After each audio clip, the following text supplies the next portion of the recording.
তাহলে সেই রায়হান রাফি আপনাকেই বলছি, শাকিব খানের বাইরে পারলে সিনেমা নিয়ে আসার হ্যাডেমটা দেখান, দেখে আপনি কত বড় পরিচালক হয়েছেন। শাকিব, আমরা সামনে ওই কাজটা করার চেষ্টা করব।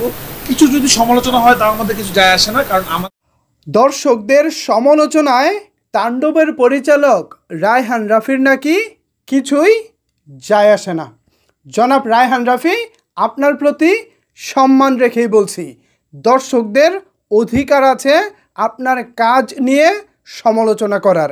তাদের যদি আপনার করা কোনো কাজ ভালো না লাগে তাহলে তারা সেটার সমালোচনা করবে এবং সেই কাজকে আমলে নিয়ে, তাদের সেই সমালোচনাকে আমলে নিয়ে আপনি ভবিষ্যতে দর্শকদের মনের মতো কাজ উপহার দিবেন। দর্শকরা আপনার কাছে সেটাই প্রত্যাশা করে। কিন্তু আজকে আপনি সংবাদ সম্মেলনে যেভাবে দম্ভ দেখিয়েছেন, যেভাবে বলেছেন দর্শকদের সমালোচনায় আমার কিছু যায় আসে না, তাহলে সেই রায়হান রাফি আপনাকেই বলছি, শাকিব খানের বাইরে পারলে সিনেমা নিয়ে আসার হ্যাডেমটা দেখান, দেখে আপনি কত বড় পরিচালক হয়েছেন। শাকিব খানের কারণে এখন দর্শকরা হলে যাচ্ছে।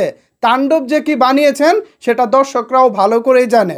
আমরা এখনো পর্যন্ত তাণ্ডব নিয়ে অন্যরকম কিছু বলতেছি না, বিকজ অফ সিনেমাটা শাকিব খানের। যদি তাণ্ডবে শাকিব খান না হতো তাহলে এতক্ষণে এই তাণ্ডব নিয়ে কত কিছু বলতাম, আপনি কল্পনা করতে পারতেছেন না মিয়া। দর্শকদের সমালোচনা আপনার কিছু যায় আসে না। এই দর্শকরাই পকেটের টাকাকে খরচ করে সিনেমার টিকিট কিনে আপনার ছবি দেখে মিয়া। এই দর্শকদের সমালোচনা আপনাকে নিতে হবে। এই দর্শকদের সমালোচনাকে পাত্তা দিয়ে আপনাকে ভবিষ্যতে শুধরাতে হবে। একটা কথা মনে রাখবেন, আপনার আগেও বাংলাদেশে অনেক রতি মহারথী এসেছিলেন, অনেক নামি দামি পরিচালক আমাদের ঢাকায় সিনেমায় তারা এসেছিলেন। আজকে তাদের অবস্থানটা কোথায়? এত দম্ভ দেখাবেন না। কয়টা সিনেমা বানিয়েছেন, আর শাকিব খান ছাড়া কয়টা বিগ হিট সিনেমা উপহার দিয়েছেন, কয়টা ইন্ডাস্ট্রি হিট সিনেমা উপহার দিয়েছেন, এগুলো আমাদের জানা আছে না? শাকিব খান ছাড়া সিঙ্গেল স্ক্রিনে আপনার কেমন দর্শক হয় এগুলো তো আমাদের জানা আছে। আমাদের মতো শাকিব লাভার মানুষই তো হলে যায়। আপনার সিনেমা এই যে তাণ্ডব এখন গ্রাম বাংলা সহ শহর থেকে সব জায়গায় যে হাউসফুল হচ্ছে সেটা একমাত্র শাকিব খানের কারণেই হচ্ছে।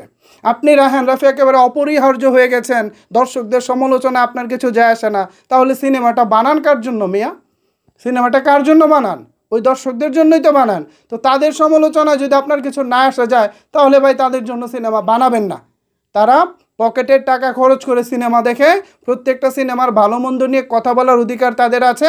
কোন কোন জায়গায় তারা ভালো চায় সেটাও তারা বলতে পারে, সেই অধিকার তাদের আছে। এখন সেই সমালোচনাটা যদি আপনি নিতে না পারেন তাহলে ভাই শাকিব খানকে নিয়ে সিনেমা আপনি বানাবেন না। দয়া করে শাকিব খান ছাড়া অন্য কাউকে নিয়ে সিনেমা বানান।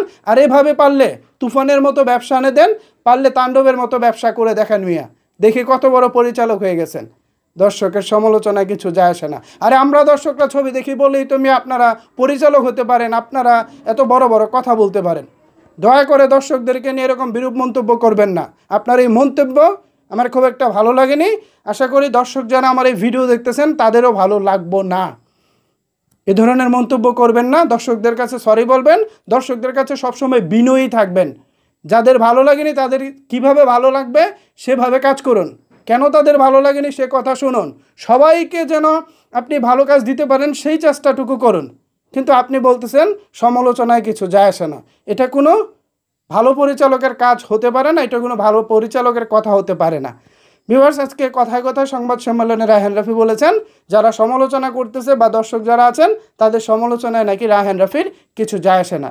এই কথাটিকে আপনারা কীভাবে দেখছেন জানিয়ে দিন আপনার মন্তব্য নিচের কমেন্ট বক্সে। ধন্যবাদ সবাইকে এতক্ষণ আমার সাথে থাকার জন্য।